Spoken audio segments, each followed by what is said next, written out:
saluer là. C'était tellement magnifique. Merci.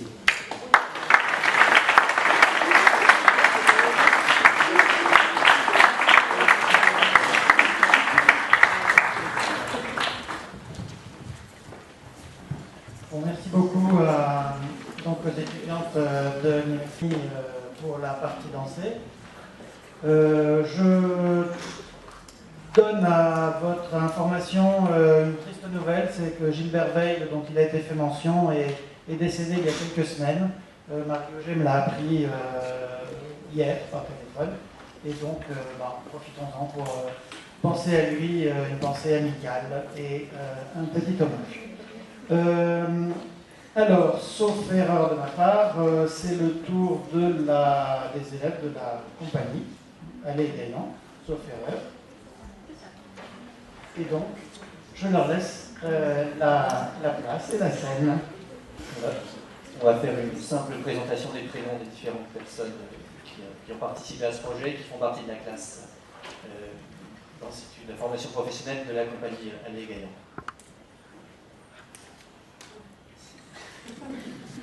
Bonjour, moi c'est Ina. Moi c'est Sophie, bonjour. Bonjour, Aïcha Mogadé. Moi c'est Athias. Je m'appelle Xavier. Bonjour, Anne. Bonjour, je m'appelle Lorena. Bonjour, Cassandre. Donc, comme il a été dit avant, nous sommes élèves de la classe de compagnie Allez Gaillan Copernic et nous avons participé au projet Danse et Face Équipe en suivant les cours d'harmonologie de Monsieur Yévadian avec les autres élèves de l'UCLI aussi. Suite à cela, nous avons décidé de traiter le thème de la liberté dans la contrainte, car c'est un aspect de la culture arménienne qui nous a beaucoup touchés et c'est aussi un sujet auquel nous sommes tous concernés. Nous avons trouvé dans ces cours une belle opportunité de le retransmettre à travers notre danse. Nous allons prendre quelques exemples de contraintes que nous avons vues dans le cours. En premier lieu, géographique et politique. L'Arménie est un pays situé sur un plateau montagneux avec un climat assez rude. Il y a 6 mois de neige au sol à certains endroits, avec 2 saisons plutôt que 4. Étant un petit pays entouré de grandes puissances, le peuple arménien fut habitué à des pressions politiques des différents empires qui se sont succédés. Nous pouvons peut-être voir là des dispositions à l'acceptation, au fait d'assumer des contraintes et des déterminations fortes plus facilement que dans d'autres situations. Un deuxième point, c'est les Rajkar. Un deuxième point des contraintes que nous avons pu voir est une liberté créatrice. L'art très arménien des croix de pierre que sont les Rajkar est un art très codé, permettant tout de même une grande liberté créatrice. Ce sont des blocs de pierre taillés qui sont systématiquement constitués de la manière suivante. Le bloc de pierre est composé d'un cadre extérieur servant de bordure, qui symbolise l'univers, le tout dans lequel l'homme vit, l'homme est compris. Ensuite, il y a quelques bordures intérieures qui symbolisent des étapes purificatrices de la vie humaine pour permettre d'arriver au cœur du Rajkar, c'est-à-dire la croix centrale qui symbolise l'union à Dieu. Cette structure a traversé les siècles sans être remise en question, tant elle est ancrée dans la culture générale de l'Arménie. Ainsi il en est, qu'elle est présente dans l'art des tapis, et que même une simple paysanne, en faisant un tablier pour les fêtes ou pour le travail, utilise cette structure spontanément. Cependant, comme nous le disait M. Yévadian, aucun de ces Rajkar n'est identique, et chaque artiste y a développé son talent jusqu'à de très hauts niveaux de savoir-faire. Nous avons été très touchés par la simplicité de ces artistes et la pureté de la forme des Rajkar transmise à travers les siècles. Cela nous a questionnés sur l'humilité de ces artistes pour qui la conscience collective semble primer sur l'ego créatif. En contrepoint, cela nous a interrogés sur le monde actuel, occidental particulièrement, qui cherche dans tous les domaines à multiplier les formes et à innover sans cesse. Un troisième point que nous allons prendre en faisant un grand saut dans le temps, c'est Charens, que nous allons regarder maintenant. C'est un poète arménien de la fin du 19e et du début du 20e. Nous l'avons abordé particulièrement pendant la période soviétique. En 1923 a lieu l'annexion de l'Arménie par l'URSS. Le sujet du passé et de la nation devient tabou, avec une censure puissante. Charens emploie alors des moyens détournés pour évoquer ces sujets, dès que tombent ses illusions sur le communisme. Il devient révolutionnaire par l'écriture en utilisant le sarcasme, la satire, des messages cryptés, etc. Un fameux message crypté, assez connu, est issu du poème Message, où sous forme d'acrostiche, avec les deux lettres de chaque ligne, la deuxième lettre de chaque ligne, il dit « Au peuple arménien, ton unique salut réside dans ton unité. » Le poème, et donc l'art, est pour lui radicalement indépendant de tout pouvoir, direction extérieure ou censure.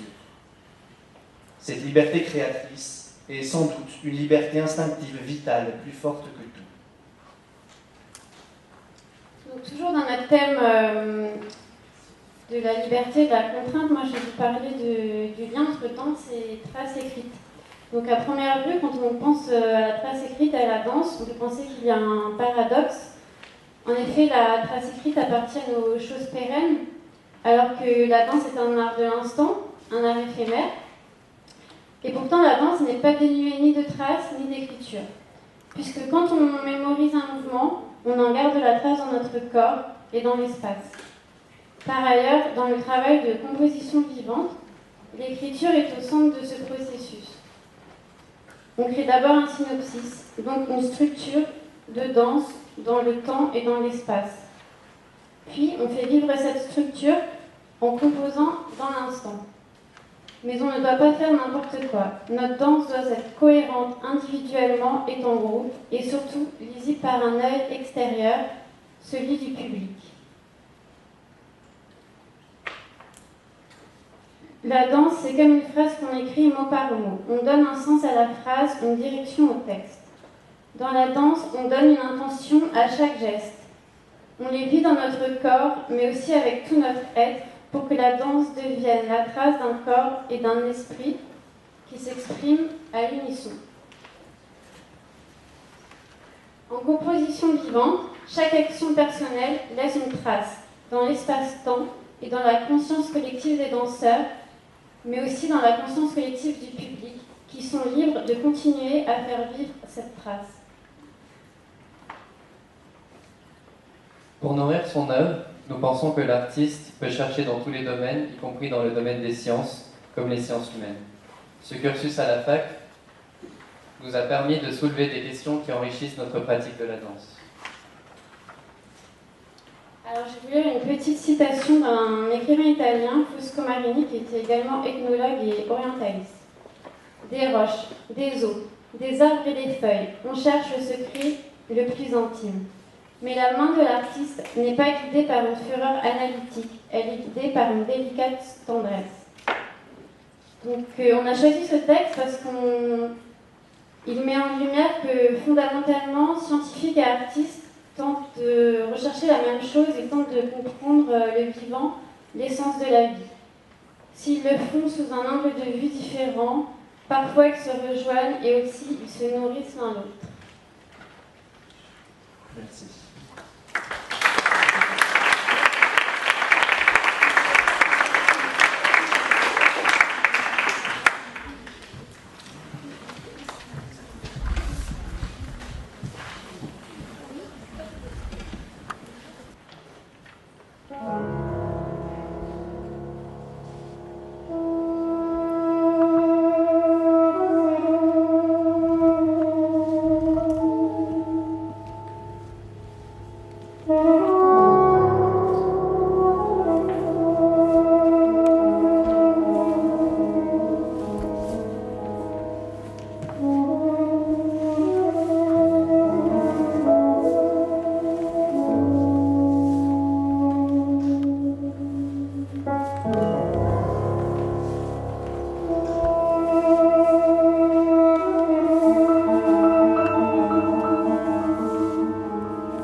restitution ancienne vient de la faire, en réalité. C'était ça, puisqu'elle était sur scène. Et maintenant, une restitution orale.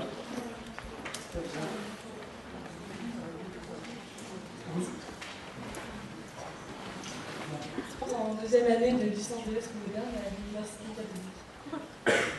Le thème retenu pour ces rencontres art-sciences, la trace, nous a emmené loin cette année, dans l'espace et dans le temps. En effet, le sujet sur lequel nous nous sommes penchés est l'Arménie.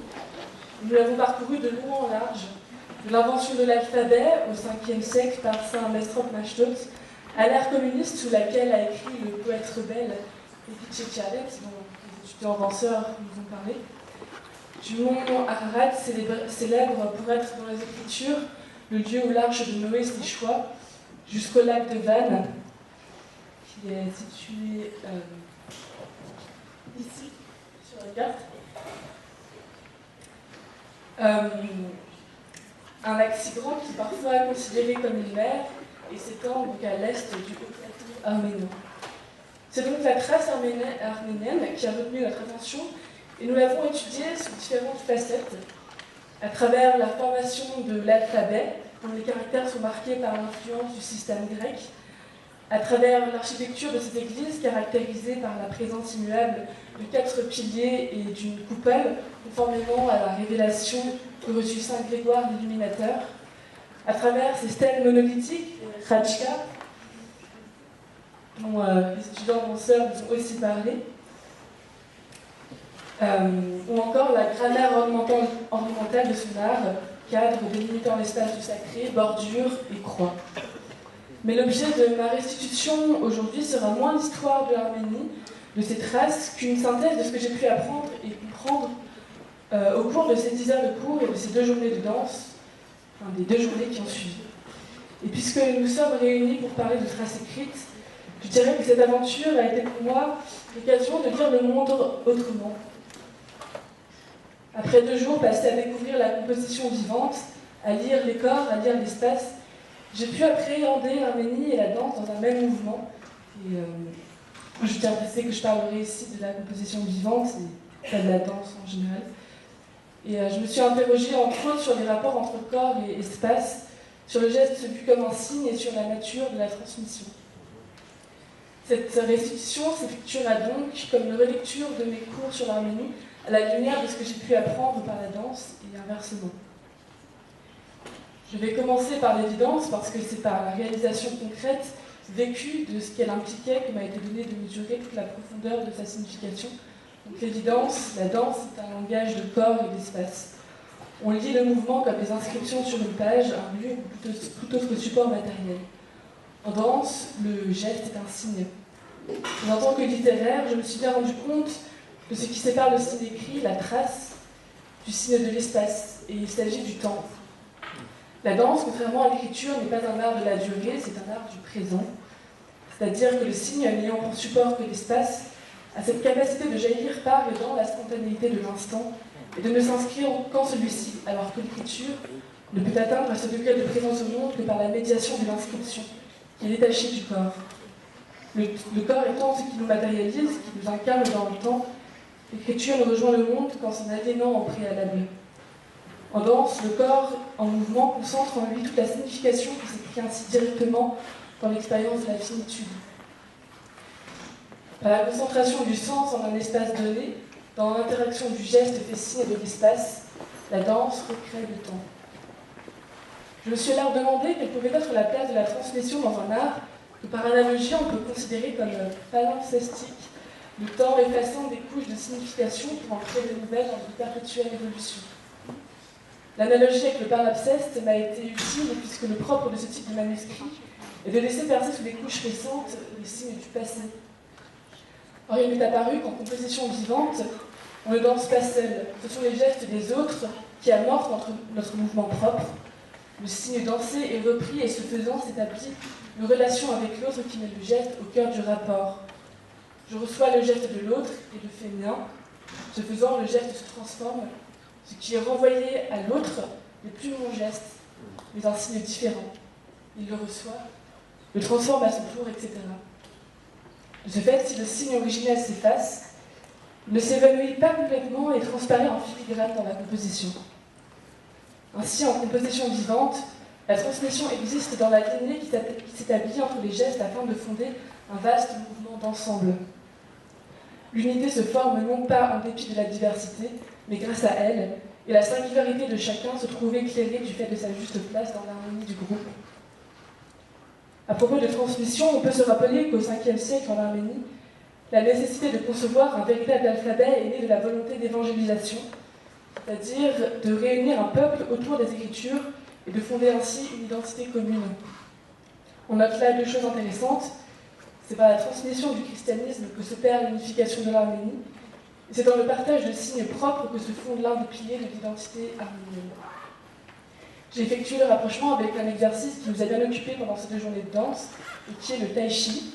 Ce n'est pas le tai chi chuan chinois, il s'agit, dans un corps à corps sans violence, d'abandonner la volonté de quitter, de s'ouvrir à l'autre afin de partager un geste, et de créer ainsi un langage commun, propre à chacun des partenaires et qui en même temps n'appartient ni complètement à l'un, ni complètement à l'autre. On voit bien toutefois que ce soit à propos de la danse ou de l'Arménie, qu'on ne peut concevoir la transmission sans espace. En Arménie, il est source de richesse aussi bien que de conflits. De par sa position géographique, l'Arménie devient en effet le carrefour d'interface entre le monde latin, occidental, chrétien et le monde oriental. Il s'agit d'une zone de contact, d'échange, d'interaction. Placée sur l'itinéraire de la route de la soie, c'est une région qui a également été en relation précoce avec d'autres foyers de culture comme l'Afrique et l'Éthiopie. Elle a commercé avec l'Inde, la Turquie, s'est fait envahir par les armées romaines et a été marquée par l'expansion de la culture hellénistique. Par ailleurs, dans certaines représentations du monde, c'est un espace central, il en est ainsi chez Hérodote, qui situe le plateau arménien au milieu de la carte, ou dans la géographie de Strabon. Voici la carte. C'est aussi un espace symbolique qui fait signe vers un ailleurs, celui des Écritures. Ainsi, comme je l'ai déjà mentionné, on voit dans le mont Ararat, bien qu'historiquement ce ne soit pas complètement exact, le lieu où l'arche de Noé se serait échouée. Le Tigre est l'un des 4 fleuves du paradis. Et l'on cueille en Arménie des grenades, fruits rouges considérés par les premiers théologiens chrétiens comme étant le fruit du paradis. À ce propos, on peut aussi noter qu'au XIIe siècle, dans sa carte du monde, il y a un espace scénique où les fluctuations du temps, le mouvement des plaques, des hommes, les transactions de marchandises s'inscrivent comme autant de lignes des textes sacrés. Il m'est apparu également en découvrant la composition vivante que l'on évoluait dans un espace modelable, transformé par les interactions. Le danseur le circonscrit, le dessine, l'ouvre, le met en relief au fil de ses mouvements et dans sa création toujours renouvelée. Il lui donne un sens. Ainsi, l'espace devient tangible au point qu'il peut se faire surface, accueillir différentes qualités de mouvement et se charger d'intentions fortes dans un rapport intime où le corps donne une existence à l'espace et où l'espace révèle le corps. Pour conclure cette restitution, je dirais qu'à travers la composition vivante et la découverte de l'histoire de l'Arménie, j'ai pu lire l'espace des hommes comme celui de la transmission, du signe incarné par les corps et le corps comme un espace d'exploration, de voyage vers soi-même et vers l'autre. Pour finir, j'aimerais laisser la parole à Yves Bonnefoy, un poète contemporain, dans ce très bel extrait d'un livre qu'il a écrit qui s'appelle L'arrière-pays. Il ne peut donc se vouer à l'illusion, mais il entend la musique de ces échelles de l'ombre, et cela l'apaise, lui suffit. Car quel étonnement! Son exaltation, répandue de vases brisés, remonte. Il le sent bien, le respire. De ce que le matin même, il n'aurait pas soupçonné. La profondeur de l'instant qui vient. La qualité des choix qu'il faudra y faire. La merveille d'y exister. Comment exprimerais-je cela qu'en fait je comprends bien mal? Eh bien, les grandes routes, amplement dessinées à flanc de montagne, semblent de loin nous parler, nous garantir l'évidence, un signe qu'elle trace sous les nuages, un signe fixe, mystérieux dans la mobilité du ciel et des choses. Et qu'on s'approche, et sous les roues de la voiture, elles s'aplanissent, se font ligne droite, se démêlent du signe anéanti, de l'énigme. Une forme pourtant continuant d'exister, Mais derrière nous, au-dessus, autour, lointain où ne s'accumule plus que l'être de notre passage, créate-tout déjà, ne ruisselle plus que l'éternité de l'instant. Et c'est alors une grande joie. Merci.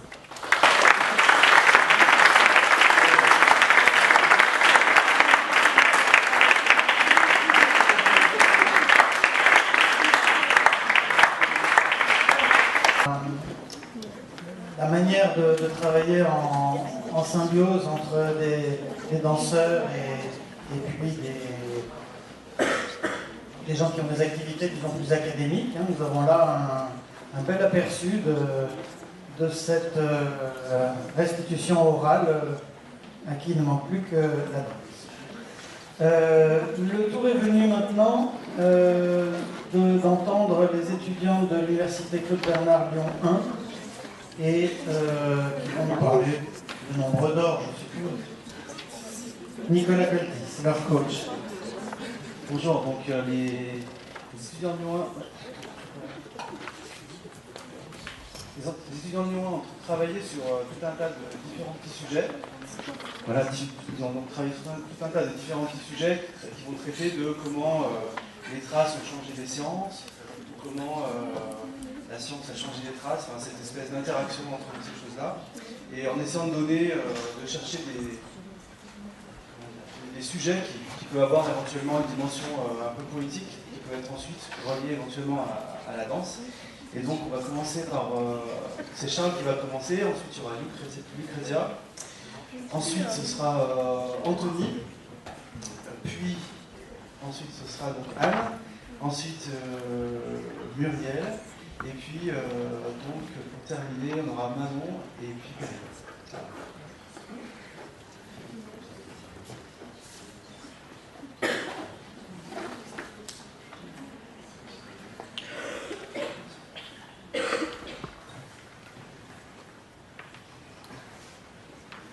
Donc du coup, ma présentation a pour thème l'identification visuelle.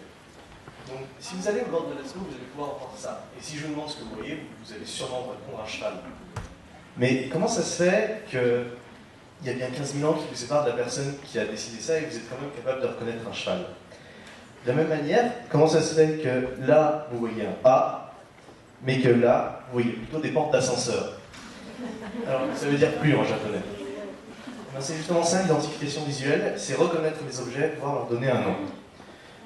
Donc comment ça va se passer? D'abord, votre œil va voir une image, un chien, un seau, une personne qui tombe. Ensuite, il va le transformer en stimulus, il va être transmis par le nerf optique jusqu'à l'occipital, jusqu'à le lobe occipital de votre cerveau, qui va recréer une image. Bravo, vous voyez. Ensuite, par des connexions neuronales, cette image va être transmise jusqu'à votre hypothalamus, qui est tout ce qui se charge de la mémoire. Cet hypothalamus va alors fouiller dans tout ce que vous connaissez, jusqu'à trouver quelque chose qui ressemble le plus à ce que vous voyez. Et donc, vous pouvez mettre un nom dessus, un animal de compagnie, un seau, une situation marrante. C'est pour ça que vous arrivez à distinguer, à mettre des noms sur les choses.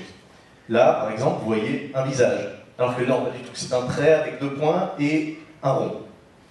Mais votre cerveau, qui est habitué depuis très jeune à reconnaître des visages, considère que là, vous êtes face à un visage. Et donc, cette identification visuelle peut être sujette à des maladies. C'est des maladies qui vous empêchent de reconnaître les visages, les objets, les formes ou les couleurs. Par exemple, une personne atteinte de telle maladie qu'on appelle l'agnosie sera incapable de dire que là, il y a une pomme. Par contre, si vous lui demandez ce que c'est une pomme, il pourra vous la décrire, un fruit rond, rouge, vert, jaune, selon ses goûts, mais il ne pourra pas vous montrer une pomme parce qu'il ne la reconnaîtra pas. On a eu comme ça des exemples de personnes qui avaient confondu la tête de leur femme avec un chapeau. Parce qu'ils avaient une agnosie des visages et des objets, d'où la petite erreur. Et du coup, c'est grâce à cette identification visuelle, c'est comme ça que vous êtes capable de reconnaître des choses, des lettres, des mots, donc de lire, et donc d'écrire. Et avec cette capacité à lire, écrire, vous pouvez faire des traces écrites qui pourront se transmettre et donc transmettre le savoir. Voilà. Bonjour, je vous parlerai de la lumière. Depuis longtemps, la lumière a toujours attiré l'être humain.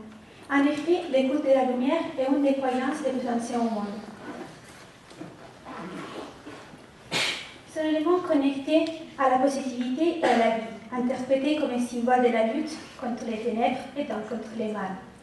La lumière est une source de chaleur et une source de vie, pour les hommes, mais aussi directement ou indirectement pour tous les êtres vivants qui peuplent notre planète. Mais qu'est-ce que c'est la lumière, au-delà de tout ce que nos yeux peuvent voir? La lumière est perçue par l'être humain grâce aux ondes électromagnétiques qui envoient des stimulations au cerveau. Celles-ci nous permettent d'identifier les images nettes qui nous offrent la possibilité de visualiser nos environs. Et c'est de tout ça est les photons, toutes petites particules qui bougent en vitesse très proche de la vitesse de la lumière, c'est-à-dire 3 millions de mètres par seconde. En réalité, les photons peuvent être vus grâce à un ray lumineux envoyé sur un prisme fort plus simple d'un spectroscope. En réalité, la spectroscopie étudie toutes les fréquences possibles de radiation électromagnétique et ses énergies. La dualité du spectre est subdivisée en spectres visibles, qui donnent vie à la lumière, et il existe des parties non visibles, car elles ont des longueurs d'onde majeures ou mineures. Selon le processus d'absorption et d'émission, les radiations d'un corps peuvent déterminer les couleurs. Par exemple, si un corps absorbe toutes les lumières, sauf les rouges, on verra justement la couleur rouge. De nombreuses études ont été faites sur les phénomènes lumineux, des philosophes grecs à Galilée, de Newton à Einstein. Ce dernier, dans des révolutionnaires articles publiés en 1905, démontre l'expression EMC carré, qui devient une des plus célèbres formules scientifiques au monde. La majorité des gens ne connaissent pas sa signification, car derrière cette simple expression, il y a des concepts plus difficiles et extraordinaires de la physique. Il décrit la relation entre l'énergie et la matière, c'est-à-dire que l'énergie et la matière sont interchangeables. Cette formule a changé la façon de considérer la lumière et nous a aidé à créer une base pour la création des technologies toujours plus avancées. La vitesse de la lumière, qui est représentée par l'essai, la théorie des quantum renommée Photon en 1926, donne donc la possibilité de comprendre qu'une particule qui bouge en vitesse très proche de la vitesse de la lumière peut nous permettre de voir le monde à travers une très vaste gamme de couleurs. Ces traces écrites sont l'unique témoignage matériel qui nous explique comment ça marche, la chose qui nous permet de voir la lumière.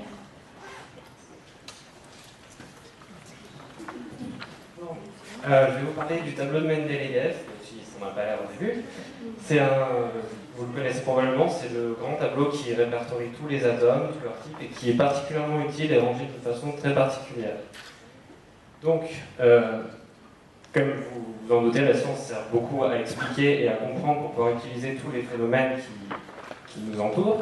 Et l'une des questions qu'on s'est longtemps posées, c'est qu'est-ce qui existe au niveau le plus petit possible observable, justement comme le référent Altman, qui est capable d'observer si petit, mais contrairement à lui, on n'en a pas été capable, et pendant longtemps, on a émis différentes théories. Alors, déjà dans la Grèce antique, il y a eu deux théoriciens très importants. Celui de gauche, c'est Démocrite, celui de droite, c'est Aristote, qui est plus connu que Démocrite.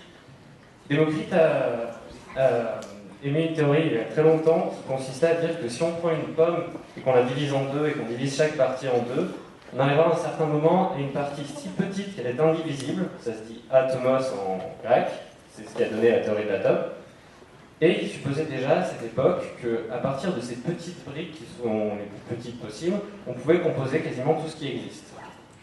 Et c'est la première théorie de l'atome qui existait déjà en 500 avant Jésus-Christ environ, sauf que vers la même époque, il y a Aristote qui est venu donner sa théorie à lui, qui avait pas mal ralenti la science, et il supposait à l'époque que, comme dans Little Alchemy, un petit jeu pas mal, que tout était composé d'eau, de feu, de terre et d'air. Le jeu justement reprend exactement la théorie d'Aristote, parce que selon lui, tout est composable à partir de ces 4 éléments. Si on les mélange d'une façon particulière, on peut obtenir tout ce qui existe. Justement, il avait émis cette théorie à partir simplement du fait qu'il avait brûlé un bâton, et à partir de ce qui était sorti des restes de cette combustion, il avait cité les 4 éléments presque aléatoirement finalement, parce qu'il avait pris le feu, il mettait feu au bâton, vu qu'il restait des cendres, il comptait la terre dedans, l'air c'était la fumée qui s'échappait, et l'eau parce que c'était ce qui sortait aussi du bâton, ce qui empêchait la combustion. 1800 ans plus tard environ, il y a Champortois qui est un géologue qui est revenu sur la théorie de l'atome, qui a commencé à beaucoup étudier cet aspect de la petite matière, qui a essayé de visualiser un peu, de trouver des schémas pour répertorier les atomes et en faire quelque chose de plus utile, de plus efficace. Il voyait que certains atomes avaient les mêmes priorités, et en les répertoriant selon leur poids, on pouvait fabriquer une espèce de schéma qu'il appelait la liste tellurique, qui a cette forme-là. Le problème, c'est que dans la communauté scientifique, il n'a pas été pris très au sérieux parce qu'il était géologue, et comme c'était une question chimique, il n'a pas été très écouté. Puis est arrivé Mendeleïev, qui est une vraie révolution dans la physique et la chimie, qui a fabriqué le fameux tableau que tout le monde connaît. Bon, ça c'est pas le vrai, mais un tableau qui était capable de répertorier tous les atomes qui existent en fonction de leur masse, du coup de leur fonction, et qui permettait de connaître les effets de chacun. De la même manière que l'alphabet, ça a permis de répertorier tout ce qui existe et de pouvoir s'en servir plus efficacement.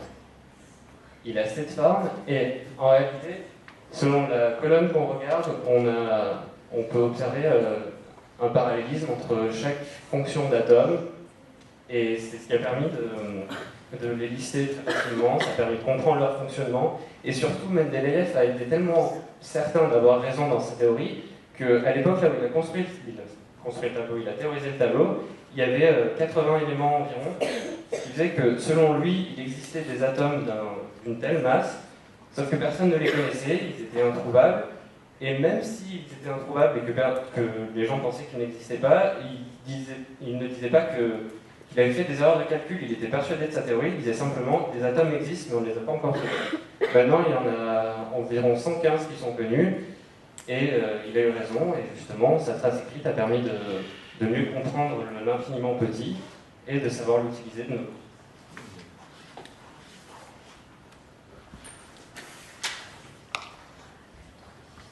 Alors moi, je vais vous parler justement de cet alphabet, enfin du langage scientifique plus précisément. Donc effectivement, lorsqu'on fait des études scientifiques, on va utiliser notre alphabet et aussi l'alphabet grec. Et c'est surtout cet alphabet qu'on va retrouver dans certains symboles auxquels on va attribuer du sens dans différents domaines. On va se concentrer plus spécifiquement sur la lettre phi, car c'est une lettre qui est vraiment prépondérante dans beaucoup de domaines, et qui notamment a un sens très intéressant, car elle est rattachée au nombre d'or. Le nombre d'or est une proportion qui a été considérée comme très esthétique et presque divine. En fait, elle représente plus précisément le découpage inégal, le découpage harmonieux de deux parties inégales. On pourrait se demander pourquoi phi, pourquoi est-ce qu'on rattache ce nombre au phi? Tout simplement parce qu'il a été mis en évidence lorsque le sculpteur Phidias a décoré le Parthénon grâce à ce nombre. En effet, ce nom, suite à un certain tracé, permet de vraiment créer des choses absolument incroyables. Effectivement, il s'agit de petites parties, donc inégales, des éléments qui sont en désordre, qui vont créer vraiment une harmonie. Et cette harmonie va créer de la beauté, de la vie. Et le Phidias a été de loin pas le seul à utiliser ce nom. Il a été réutilisé de nombreuses fois, par exemple par Léonard de Vinci et son homme de Vitruve, l'homme aux proportions parfaites, qui rentre à la fois dans un carré et dans un rond. C'est un nom qui a inspiré par la suite de nombreux sculpteurs, des architectes, des poètes, et est vraiment parti très très loin à attribuer un sens absolument incroyable aux œuvres qu'on a actuellement. Ce nombre est vraiment un nombre qui va allier l'art et les sciences. C'est un nombre qui va vraiment permettre de créer la création. Mais cette lettre, qui à la base était simplement une petite lettre d'alphabet, n'est plus simplement une lettre. C'est devenu, comme je vous l'ai dit, un nombre. C'est devenu une phase en physique. C'est devenu une liaison en chimie, un angle en maths. C'est même devenu un mot. C'est une abréviation, l'abréviation de philosophie. Cette petite lettre grandit au fur et à mesure, grandit avec le temps. Et si on rattache ça à une image, par exemple l'image de la bonne bouteille de vin, c'est comme cette bouteille, c'est-à-dire que plus on va en découverte, plus on apprend des choses et plus on lui rattache du sens, plus il prend en saveur et en sens, tout simplement.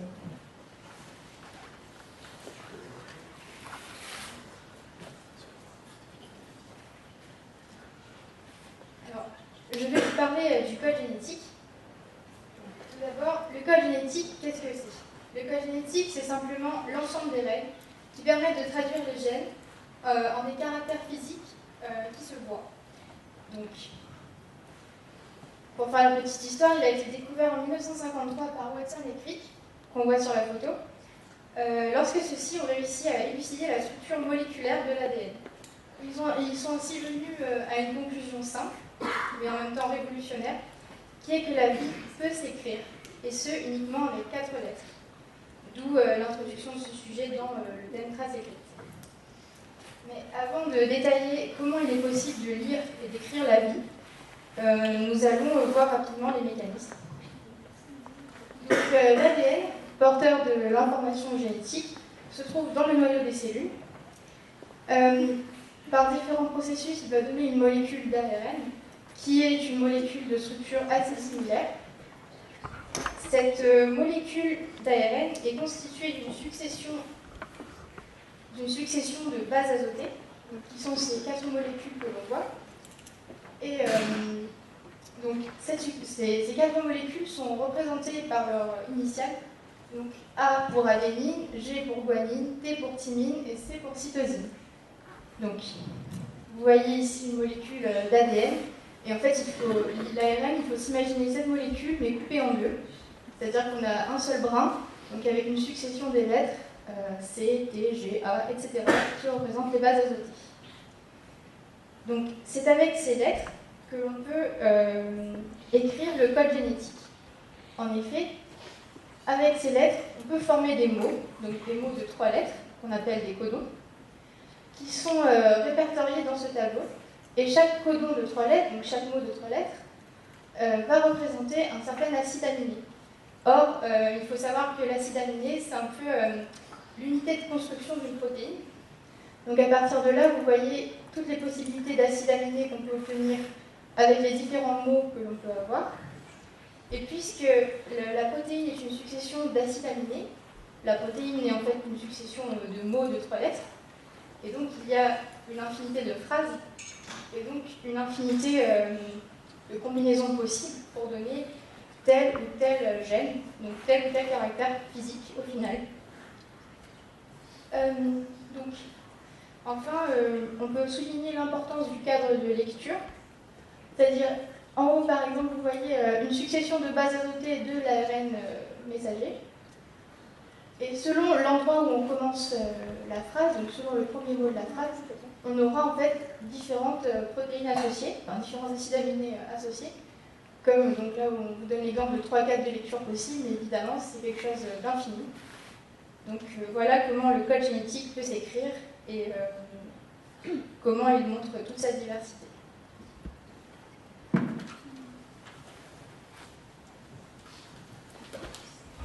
Alors nous allons vous présenter pas le code génétique, mais l'hérédité génétique. Donc à l'époque, tout ce qui était code génétique ou tout ce qui vient de vous présenter n'était pas connu. La composition d'un noyau, d'un chromosome, d'une cellule, c'était encore inconnu, et les gens ne comprenaient pas encore les mécanismes. Mais il y avait quand même certains scientifiques, comme Mendel, qui à l'époque ont réussi à découvrir certaines choses. Donc à la base, Gregor Mendel n'était pas un scientifique, c'était un moine qui travaillait dans un monastère, comme n'importe quel moine, et pendant ses temps libres, en fait, il faisait quelques expériences, juste pour son plaisir.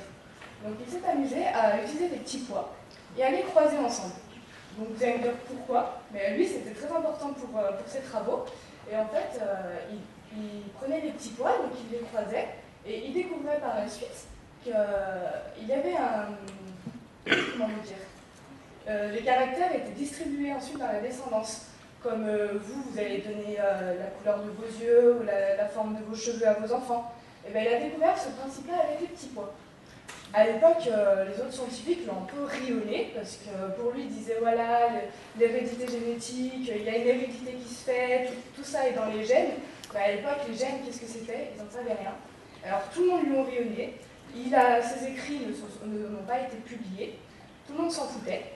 Et Mendel n'était pas vraiment connu, et pourtant il avait quand même fait de gros travaux. Mais plus tard, c'est bien 40 ans après la mort de Mendel, que certains scientifiques, connus de nos jours, se sont intéressés sur leurs travaux, sur ses travaux. Et là, ils ont découvert qu'en fait, il avait peut-être pas tort. Une fois que les gènes étaient connus, une fois que le noyau, les chromosomes étaient un peu plus connus, là, ils se sont dit peut-être que Mendel avait raison et qu'il y avait une certaine forme d'hérédité et un caractère héréditaire qui se distribuait. Et d'où la ressemblance entre nos parents et d'où pourquoi les chiens ne font pas des chats. Donc voilà, ces scientifiques ils se sont dit mince, on s'est trompé, Mendel avait raison. Et donc c'est pour ça que l'importance de ces traces écrites, car c'est grâce aux traces écrites de Mendel qu'ils ont pu continuer les travaux, même 40 ans après. Et c'est pour ça qu'on peut dire que Mendel, à l'heure actuelle, a quand même été une mémoire oubliée, et il reste quand même une plume ancrée de nos jours. Et pour conclure avec tous nos travaux, je peux vous dire que les traces écrites sont quand même une part importante dans le monde scientifique. Peu importe le domaine, ça a quand même été quelque chose de très important, et ce qui fait que l'évolution de nos jours a pu être faite. Voilà.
beaucoup. Des usages universitaires, c'est bien normal à leur âge. Vous avez vu là des restitutions orales, scientifiques, qui venaient de la part de l'université Claude Bernard Lyon 1, c'est-à-dire l'université où se font les sciences exactes, mathématiques, physique, chimie, biologie, médecine. Voilà, l'idée qu'on se fait de la science en général. Alors que ce que vous avez eu avant et ce que vous aurez juste après relève d'universités, Lyon 2, Lyon 3, l'université catholique, où on fait plutôt ce qu'on appelle des sciences humaines et sociales, philosophie, histoire, géographie, langue, latin, grec. Ça, c'est une manière de sectoriser la science. Un jour, vous devrez choisir une orientation, et cette orientation passera par une inscription, sans doute, dans une université, l'une de celles-là, et pas une autre.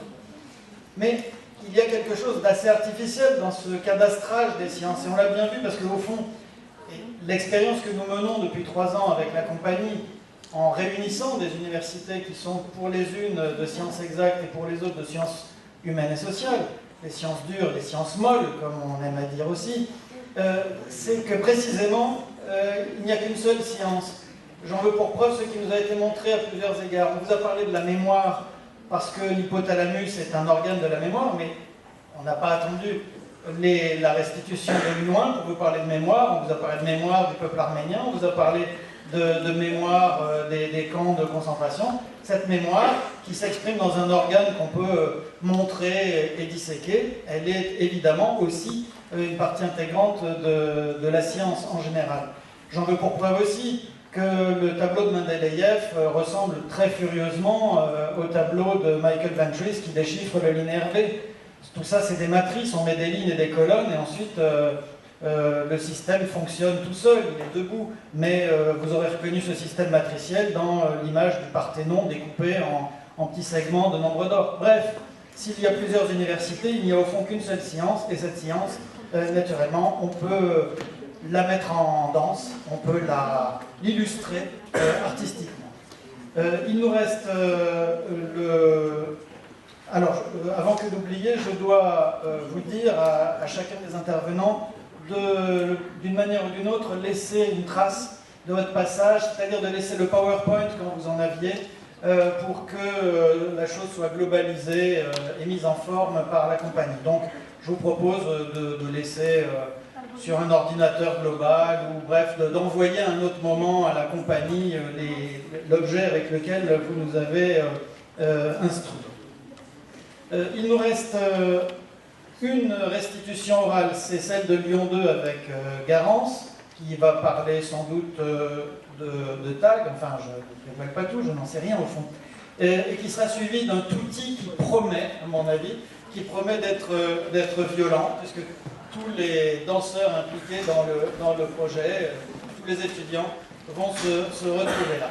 Nous serons donc tout à fait en phase avec le calendrier, même un peu en avance, donc il y aura la place après le touti, si vous le souhaitez, pour poser des questions à tel ou tel des intervenants que vous avez entendus pour un renseignement supplémentaire, bref, une question, du questionnement.